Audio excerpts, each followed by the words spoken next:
பனியாய் கரைவோமா, கரைந்தே கவிதை வரைவோமா?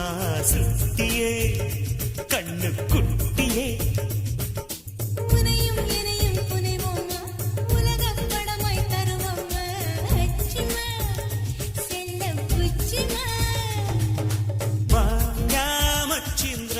மச்சம் பக்கம் வந்தாரா